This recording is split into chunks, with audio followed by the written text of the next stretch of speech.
চাবিদাসকল কৰ্মচাৰী আৰু পেঞ্চনাৰসকলৰ 8টা গুৰুত্বপূৰ্ণ খবৰ য'ত কৰ্মচাৰী আৰু পেঞ্চনাৰসকলৰ দুগুণ দৰমহা বৃদ্ধি সম্পৰ্কে আনহাতে 65 বছৰ বয়সৰ পৰা পেঞ্চন বৃদ্ধি কৰাকে লৈ আনহাতে বয়স অনুপাতে পেঞ্চন বৃদ্ধিৰ লগতে ফিক্স মেডিকেল এলাউন্স বৃদ্ধি কৰাকে লৈ কমিউটেশ্যন ৰেষ্টুৰেশ্যনৰ সময়সীমা আপোনাৰ 12 বছৰ কৰাকে লৈ আনহাতে পুৰণা পেঞ্চন আঁচনি প্ৰৱৰ্তন কৰাকে লৈ আপোনালোকৰ দিয়ে আৰু মৰুগীয়া বানচৰ টকাকেইটা মকলাই দিয়াকে লৈ আপোনালোকৰ ফিটমেণ্ট ফেক্টৰ কিমান হ'ব সেয়াকে লৈ আনহাতে অষ্টম দৰমহা আয়োগৰ কমিটি গঠন কৰাকে লৈ আপোনালোকৰ পুৰণা পেঞ্চন আঁচনি প্ৰৱৰ্তনৰ লগতে RBIৰ ফালৰ পৰা পেঞ্চনাৰসকলৰ কাৰণে এক বিশেষ জাননী সন্দৰ্ভত 7-8টা বিশেষ গুৰুত্বপূৰ্ণ খবৰ প্ৰকাশ পাইছে যাৰ ফলত আপোনালোকে ভিডিঅ'টো সম্পূৰ্ণ চাব আনহাতে যিসকল ছাৰ বাইদেৱে প্ৰথমবাৰৰ বাবে আমাৰ চেনেলটো চাই আছে তেওঁলোকৰ প্ৰতি এটা অনুৰোধ চৰকাৰী কৰ্মচাৰী আৰু পেঞ্চনাৰসকলৰ প্ৰতি শেহতীয়া খবৰ সকলোতে আগত পাবলৈ আমাৰ চেনেলটো ছাবস্ক্ৰাইব কৰিবলৈ নাপাহৰিব ছাৰ বাইদেউসকল আমি প্ৰথমে কেইটামান খবৰ পেঞ্চনাৰসকলৰ কাৰণে আগবঢ়াম তাৰপিছত আমি কৰ্মচাৰীসকলৰ খবৰকেইটা ক'ম প্ৰথমতে আমি ক'বলৈ ওলাইছোঁ যে পেঞ্চনাৰসকলৰ পেঞ্চন সন্দৰ্ভত আনহাতে এৰিয়াৰ সন্দৰ্ভত RBIৰ ফালৰ পৰা এক বিশেষ জাননী প্ৰকাশ পাইছে আৰু এই RBIৰ জাননী মতে কৈছে যে যদিহে বেংক কৰ্তৃপক্ষই পেঞ্চনাৰ এজনক পেঞ্চন দিয়াত যদি পলম কৰে তেনেহ'লে পেঞ্চনাৰজনক 8% সুদ সহকাৰে পেঞ্চনৰ টকাকেইটা একাউণ্টত সোমাই দিব লাগিব হয় ছাৰ বাইদেউসকল দেখা যায় যে পেঞ্চনভোগীসকলে পেঞ্চনৰ টকাকেইটা নিৰ্দিষ্ট দিনত লাভ নকৰি বহুকেইদিন পলম হয় আৰু বহুদিন পলম হোৱাৰ পিছত বহুতো পেঞ্চনাৰসকলে পেঞ্চন লাভ কৰে তেনে ক্ষেত্ৰত RBIৰ ফালৰ পৰা বেংক কৰ্তৃপক্ষক জাননী সহকাৰে জনা হৈছে যে যদিহে পেঞ্চনৰ টকাকেইটা দিয়াত পলম কৰে তেনেহ'লে 8% সুদ সহকাৰে সেয়া মকলাই দিব লাগিব আৰু এই ক্ষেত্ৰত পেঞ্চনাৰজনে সজাগ আৰু সচেতন হ'ব লাগিব আৰু যদিহে আপোনালোকৰ পেঞ্চন পোৱাত ভালেকেইদিন পলম হয় তেনেহ'লে আপোনালোকে বেংকত গৈ সেয়া দাবী জনাব লাগিব আৰু যাৰ ফলত আপোনালোকে 8% সুদ সহকাৰে আপোনালোকৰ পেঞ্চনৰ টকাকেইটা পাবলৈ সক্ষম হ'ব এতিয়া আমি 2 নম্বৰ খবৰটো ক'বলৈ ওলাইছোঁ সেয়া হ'ল মৰুগীয়া বানচ মকলাই দিয়াৰ পিছত আপোনালোকৰ যি জাননী কেন্দ্ৰীয় চৰকাৰে প্ৰকাশ কৰে সেই বৃদ্ধিতে পেঞ্চনাৰসকলক মৰুগীয়া বানচৰ এৰিয়াৰখিনি মকলাই দিব লাগিব আৰু অন্য বেলেগ আদেশৰ বাবে বেংক কৰ্তৃপক্ষই অপেক্ষা কৰিব নালাগিব আৰু যাৰ ফলত এয়া চাওক RBIৰ ফালৰ পৰা সেই চাৰ্কুলাৰখন প্ৰকাশ পাইছে আৰু এই চাৰ্কুলাৰতে লিখা আছে যে যেতিয়াই চৰকাৰে মৰুগীয়া বানচ মকলাই দিয়াৰ জাননী প্ৰকাশ কৰে তেতিয়াই যাতে বেংক কৰ্তৃপক্ষই এৰিয়াৰ দিয়ে অন্যথা দেখা যায় যে বেংক কৰ্তৃপক্ষই পৰৱৰ্তী বিভাগীয় অন্যান্য জাননীৰ কাৰণে অপেক্ষা কৰে সেয়েহে যাতে বেংক কৰ্তৃপক্ষই অন্যান্য জাননীৰ কাৰণে অপেক্ষা নকৰি সেই মৰুগীয়া বানচৰ যি জাননী প্ৰকাশ পোৱাৰ লগে লগে যাতে এৰিয়াৰ টকাখিনি মকলাই দিয়াৰ কাৰণে এয়া RBIৰ ফালৰ পৰা জাননীযোগে প্ৰকাশ পাইছে এতিয়া আন এক শেহতীয়া খবৰ সেয়া প্ৰকাশ পাইছে RBIৰ যি জাননীত তাত কৈছে যে লাইফ চাৰ্টিফিকেট জমা দিয়াৰ পিছত আপোনালোকে বেংক কৰ্তৃপক্ষৰ ফালৰ পৰা একনলেজমেণ্ট স্লিপ নিশ্চয়কৈ গ্ৰহণ কৰিব হয় ছাৰ বাইদেউসকল আপোনালোকে সতৰ্ক হওক আৰু এতিয়াৰ পৰা আপোনালোকে যেতিয়া লাইফ চাৰ্টিফিকেটসমূহ জমা দিব আৰু তাৰ ফলত পিছত যাতে আপোনালোকে নিশ্চয় একনলেজমেণ্ট স্লিপসমূহ যাতেহে সংগ্ৰহ কৰি লয় এতিয়া আন এক শেহতীয়া খবৰ সেয়া হ'ল RBIৰ যি এক চাৰ্কুলাৰ প্ৰকাশ পাইছে তাত কোৱা আছে যে যদি পেঞ্চনাৰসকলে বেছি পৰিমাণে আপোনালোকে টকা লাভ কৰিছে আপোনালোকে অৱসৰ গ্ৰহণ কৰাৰ পিছত আপোনালোকে বেছিকৈ টকা লাভ কৰিছে আৰু দেখা গৈছে যে পেঞ্চনাৰজনৰ গাত কোনো ধৰণৰ দোষ নাই এয়া বিভাগীয় কৰ্তৃপক্ষৰ ভুলৰ বাবেই আপোনালোকে চাকৰি কৰা অৱস্থাত বেছিকৈ টকা লাভ কৰিছে আৰু যেতিয়া আপোনালোকে অৱসৰ গ্ৰহণ কৰিলে অৱসৰ গ্ৰহণ কৰাৰ পিছত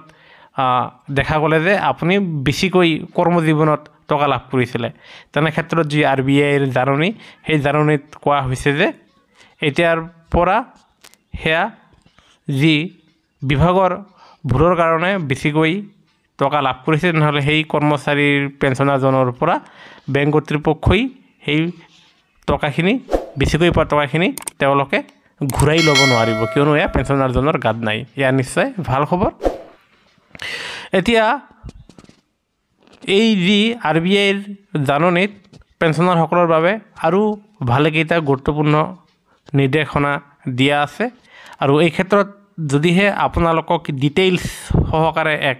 ভিডিঅ' লাগে তেনেহ'লে আপোনালোকে কমেণ্ট ছেকশ্যনত নিশ্চয় ইয়েছ বুলি লিখিব। আনহাতে যদি আপুনি আমাৰ চেনেলটো ছাবস্ক্ৰাইব কৰা নাই তেনেহ'লে কৰ্মচাৰী আৰু পেঞ্চনাৰ ওপৰত প্ৰতিষ্ঠিত একমাত্ৰ চেনেলটো আপোনালোকে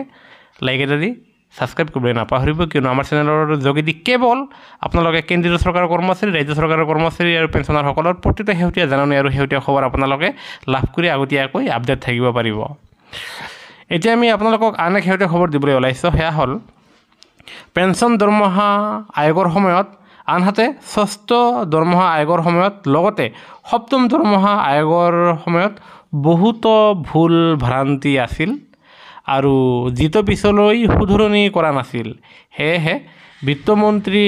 ডাঙৰীয়ানীৰ এক বিশেষ মন্তব্য আহিছে, আৰু য'ত কোৱা হৈছে যে পঞ্চম দৰমহা আয়োগ, ষষ্ঠ দৰমহা আয়োগ আৰু সপ্তম দৰমহা আয়োগৰ অধীনত যি ভুল আছিলে সেই ভুলসমূহ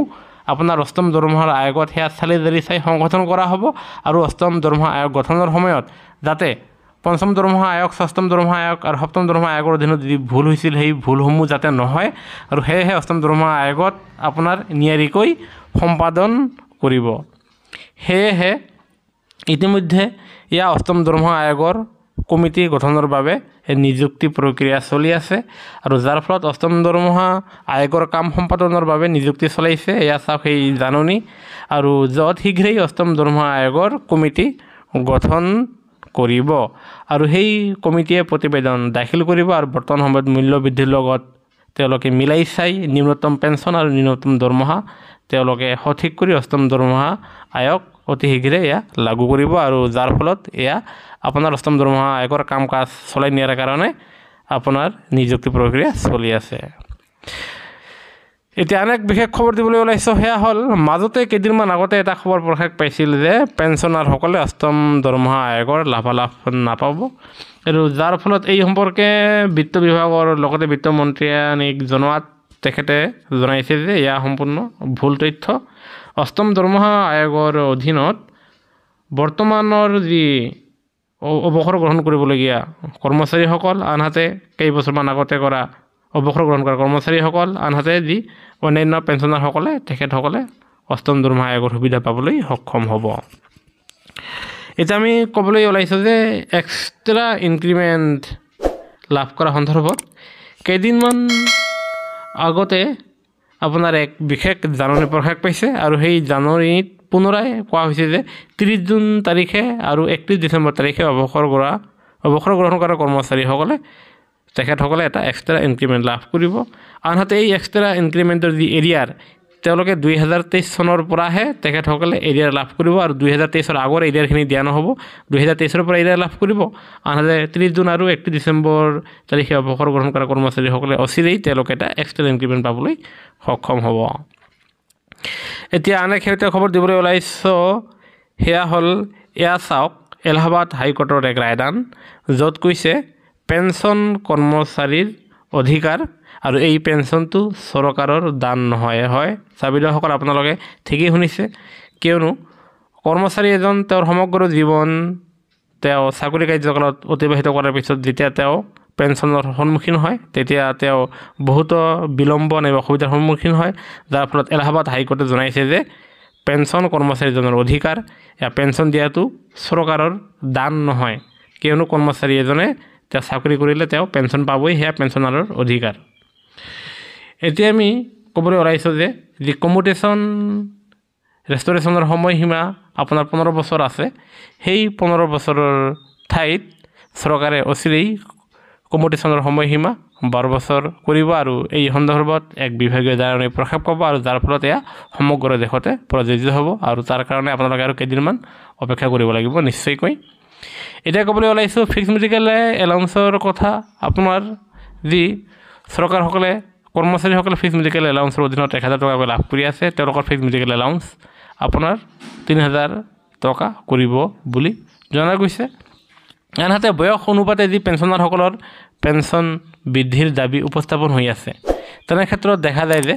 বৰ্তমান সময়ত কেইজন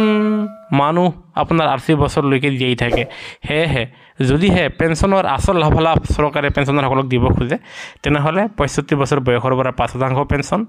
আনহাতে 70 বছৰ বয়সত 10% পেঞ্চন, আনহাতে 75 বছৰ বয়সৰ পৰা 15% পেঞ্চন দিবলৈ দাবী জনাইছে আৰু চৰকাৰে অতি শীঘ্ৰে এই সম্পৰ্কে ইতিবাচক সিদ্ধান্ত ল'ব। আৰু এতিয়া আমি ক'বলৈ ওলাইছোঁ আপোনালোকৰ যি DA এৰিয়াৰ, সেই DA এৰিয়াৰ মকলাই দিয়াৰ কাৰণে ইতিমধ্যে বিভাগীয় জাননী প্ৰকাশ পাইছে, যাৰ ফলত কেন্দ্ৰীয় চৰকাৰৰ কৰ্মচাৰীসকলে তেখেতসকলে 3 মাহৰ DA এৰিয়াৰ লাভ কৰিব আৰু সেয়া আপোনালোকে অহা মাহৰ পৰা সেয়া পাবলৈ সক্ষম হ'ব। আনহাতে ৰাজ্য চৰকাৰৰ অধীনৰ চৰকাৰী কৰ্মচাৰীসকলে 2 মাহৰ DA এৰিয়াৰ লাভ কৰিব, যিটো আপোনালোকে এটা কিস্তি পাব আপোনাৰ জুন মাহত, আন এটা কিস্তি লাভ কৰিব জুলাই মাহত। আনহাতে যি পুৰণি পেঞ্চন আঁচনিৰ কাৰণে 1 মে তাৰিখে আপোনাৰ OPSৰ কাৰণে সমগ্ৰ ভাৰতবৰ্ষত ধৰ্ণা প্ৰদৰ্শন কৰিব আৰু সেয়েহে কৰ্মচাৰীসকলক NPSও নালাগে, UPSও নালাগে, তেখেতসকলক কেৱল OPS লাগে আৰু ইয়াৰ বাবে 1 মে তাৰিখে সৰ্বভাৰতীয় পৰ্যায়ত ধৰ্ণা অনুষ্ঠিত হ'ব।